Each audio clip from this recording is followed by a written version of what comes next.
नमस्कार। राजस्थान की तमाम फटाफट खबरों में आपका स्वागत है। राजस्थान की खबरों के लिए आपसे निवेदन कि यदि आपने हमारे चैनल को सब्सक्राइब नहीं किया है तो कृपया करके आपके अपने चैनल को सब्सक्राइब करना ना भूलें। आप सब्सक्राइब करते हैं तो हमें हिम्मत होती है सही और सच्ची खबरें आप तक पहुंचाने की। तो क्या है आज की बड़ी खबर? बजट घोषणाओं की पालना के लिए बनी एक्शन प्लान। जी हाँ, बजट घोषणाओं की पालना के लिए सरकार एक्शन मोड में है। सरकार ने बजट घोषणाओं को समय से धरातल पर उतारने का एक्शन प्लान तैयार भी कर लिया है। इसके लिए सभी जिलों में 12 से 14 जुलाई तक प्रभारी मंत्री व प्रभारी सचिव मीटिंग लेंगे और बजट घोषणाओं पर फील्ड में काम शुरू कराएंगे। बजट पेश करने के दूसरे ही दिन गुरुवार शाम को मुख्यमंत्री भजनलाल शर्मा और मुख्य सचिव सुधांशु पंत ने सीएमओ में बजट घोषणाओं की क्रियान्विति के लिए मंत्रियों व अधिकारियों के साथ बैठक की। सीएम ने मंत्रियों और अधिकारियों को बजट घोषणाओं को तेजी से लागू करने का एक्शन प्लान बताया। सीएम ने कहा कि जन कल्याण के लक्ष्य को पूरा करने के लिए संभावित बाधाओं को तत्काल दूर का बजट घोषणाओं को धरातल पर उतारना जरूरी है। इन घोषणाओं से संबंधित कार्य किसी भी स्तर पर लंबित नहीं रहना चाहिए ताकि आमजन को सरकारी योजनाओं, कार्यक्रमों और नीतियों को पूरा लाभ मिल सके।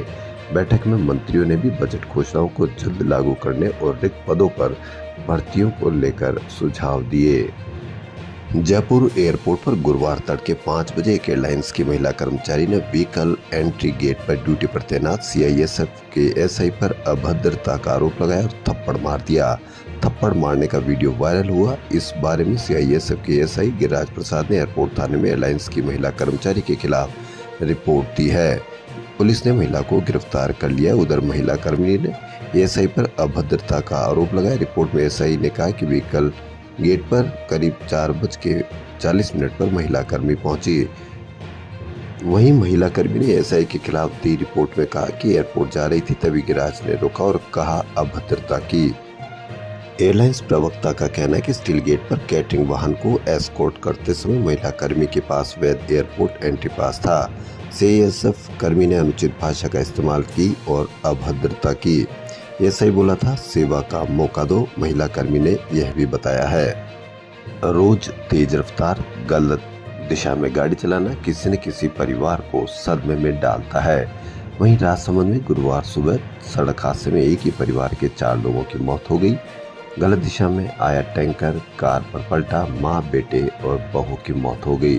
प्रतिदिन इस प्रकार की दुखद घटना राजस्थान को सुनने को मिलती है।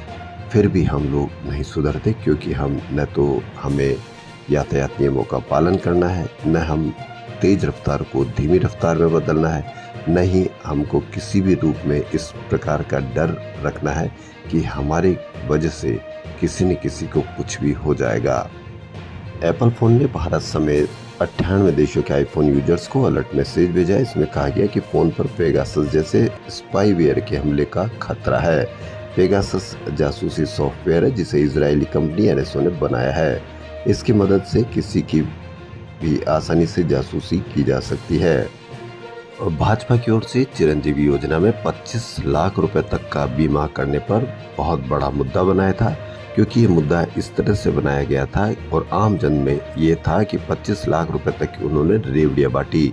वहीं राज्य सरकार ने अब गुरुवार को विधानसभा में स्पष्ट किया कि मुख्यमंत्री आयुष्मान आरोग्य योजना के तहत भी लोगों को 25 लाख रुपए तक का कैशलेस इलाज जारी है। इसे बंद नहीं किया गया है। विधानसभा में सरकार की तरफ से जानकारी दी गई है। विधायक चेतन पटेल कोलाना के सवाल पर लिखित सवाल में चिकित्सा एवं स्वास्थ्य विभाग की तरफ से बताया गया कि पूर्ववर्ती राज्य सरकार की ओर से प्रदेश में 1 मई 2021 से मुख्यमंत्री चिरंजीवी स्वास्थ्य बीमा योजना लागू की गई थी। फिलहाल ये योजना वर्तमान में मुख्यमंत्री आयुष्मान आरोग्य योजना के नाम से संचालित की जा रही है। इसके अलावा सरकार ने जवाब में आगे बताया कि चिरंजीवी बीमा योजना के तहत प्रत्येक बीमा धारक को 25 लाख रुपए तक का कैशलेस इलाज उपलब्ध करवाया जाता था। फिलहाल इसे बंद नहीं किया गया। वर्तमान में संचालित आयुष्मान योजना में भी ये सुविधा निरंतर जारी है।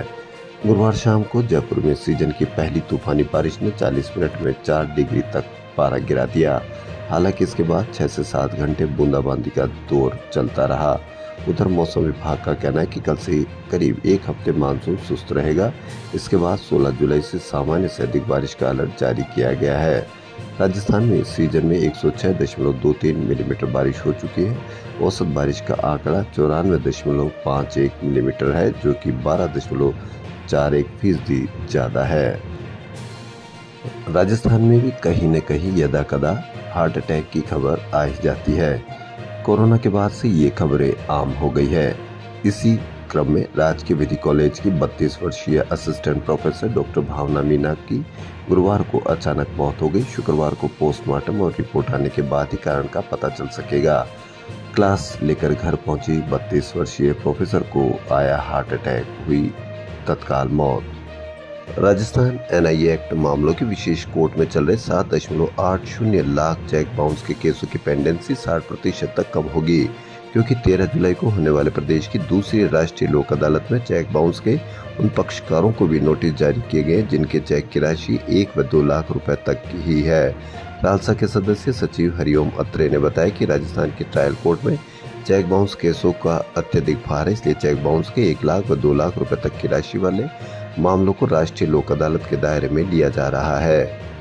विधानसभा में प्रश्नकाल में एक प्रश्न के जवाब में भाजपा सरकार के मंत्री ने जवाब दिया कि 6 माह में महिला अत्याचार के 20,000 से अधिक केस दर्ज हुए हैं।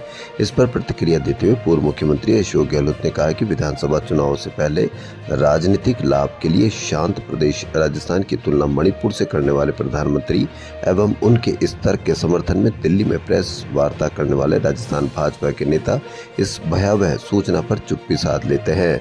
नहीं सहेगा राजस्थान का नारा देने वाली भाजपा के राज में महिलाओं की अस्मिता पर हमला देखकर ऐसे लगता है कि राजस्थान में कानून का राज समाप्त होता जा रहा है।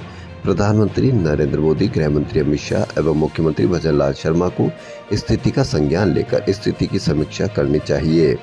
राजस्थान की जनता देख रही है कि चुनाव में झूठे आरोप लगाने वाली भाजपा के राज्य में क्या स्थिति बन रही है। विधानसभा में प्रश्नकाल के दौरान महिला उत्पीड़न व अत्याचार के सवालों के जवाब को अधूरा बताते हुए विपक्षी सदस्यों ने जोरदार हंगामा किया। विपक्ष ने आरोप लगाया कि मंत्री गजेंद्र सिंह खीवसर सही जवाब व आंकड़े नहीं दे रहे। 1 महीने में ही 43% के आसपास की वृद्धि हुई है और मंत्री 6% कम बता रहे हैं। ये कहां से बता रहे हो? ये आंकड़े कहां से आ रहे हैं? कांग्रेस विधायकों ने बीजेपी और कांग्रेस राज में महिला अपराधों की तुलना के मंत्री के जवाब से नाराज होकर हंगामा किया। विपक्ष ने कहा कि जब तक सही जवाब नहीं आ जाता अगला सवाल नहीं पूछने देंगे। विधानसभा में गुरुवार को प्रदेश के कॉलेज और विश्वविद्यालय में छात्र संघ चुनाव करवाने का मुद्दा उठा। निर्दलीय विधायक रविंद्र सिंह भाटी ने कहा कि पिछली सरकार ने कुलपति समिति की सिफारिश पर छात्र संघ चुनाव पर रोक लगा दी थी। समिति ने नई शिक्षा नीति के लागू करने में बाधक बताया था, लेकिन ये तर्क पूर्णतया औचित्यहीन है। युवा हमारे देश का भविष्य है। युवाओं में नेतृत्व क्षमता के विकास के लिए नियमित रूप से छात्र संघ चुनाव जरूरी है। छात्र संघ चुनाव नीति निर्माण में युवाओं की भागीदारी सुनिश्चित करते हैं। छात्र संघ चुनाव से कई राष्ट्रीय व प्रदेश राजनीति में बड़े नेता निकलते हैं। मैं खुद छात्र राजनीति से आया हूँ। कई सदस्य जो अपनी राजनीति की शुरुआत छात्र संघ से शुरू की है। छात्र संघ चुनाव में युवा राजनीतिक मूल्यों को सीखता है। युवा दूसरों के अधिकारों के लिए लड़ना सीखता है। बीजेपी के विधायक डॉक्टर जसवंत सिंह यादव ने विधानसभा में ऐसी बात कह दी कि पूरा सदन चौंक गया। जसवंत सिंह यादव ने कहा कि आने वाले समय में आज नहीं तो कल इस प्रदेश का मुख्यमंत्री बनना इस आदमी का तय है। यह कहना था टीकाराम जूली का, जो नेता प्रतिपक्ष है। मैं इस मुकाम पर आज केवल अपनी माँ और नाना नानी की बदौलत पहुंचा हूँ। माँ बचपन में अक्सर मुझे बताती थी कि मेरे जन्म के बाद दुर्भाग्यवश पेरेंट्स अलग हो गए। वे मजबूरन मुझे लेकर नाना नानी के घर चली गई। इसी तरह मैंने 12वीं तक की शिक्षा गांधीधाम से पूरी की। मैंने सीए को करियर के रूप में चुना क्योंकि इसकी फीस दूसरे कोर्स के मुकाबले अधिक नहीं है। ये कहना है सीए फाइनल करने वाले AIR 5 के साथ सिटी टॉप करने वाले रोहन गर्ग ने ये कहा है। अनंत राधिका अंबानी की वेडिंग सेरेमनी का आयोजन 12 जुलाई से शुरू होगा। नीता मुकेश कल्चरल सेंटर होने वाले आयोजनों में से 4 दिन तक चलने वाले म्यूजिकल कॉन्सर्ट में पद्मश्री सारंगी वादक मोइनुद्दीन खान के पुत्र जयपुर के मोमिन खान अपनी 150 वर्ष पुरानी पुश्तैनी सारंगी से प्रस्तुति देंगे। इस दौरान वे मनीष मल्होत्रा द्वारा डिजाइन की गई खास शेरवानी भी पहनेंगे। कहानीकार मंटो पर पहला मुकदमा उनकी कहानी काली सरवार पर लगा। इससे लाहौर की अदब लतीफ पत्रिका ने 1942 में छापा था। सेशन कोर्ट ने उन पर अश्लीलता का आरोप लगा दिया।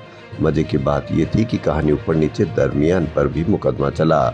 मजेदार बात और भी है कि इस कहानी पर मुकदमा करने वाले मजिस्ट्रेट उनके सबसे बड़े प्रशंसक थे। मंटो से उन्होंने पूछा कि आज तारीख कितनी है। मंटो ने कहा 25। मजिस्ट्रेट ने मंटो पर 25 रुपए का जुर्माना लगाया था। पाकिस्तान बाज नहीं आया, उन पर अश्लीलता फैलाने का आरोप लगा दिया। मंटो जो कहता है और लिखता है, और हो सकता है कि अदब के पैमाने पर खरा नहीं उतरे, लेकिन जो भी था पाकिस्तान बाज नहीं आया। मंटो जब भी बुरा मानते थे तो मौके पर ही अपनी नाराजगी का इजहार करते थे।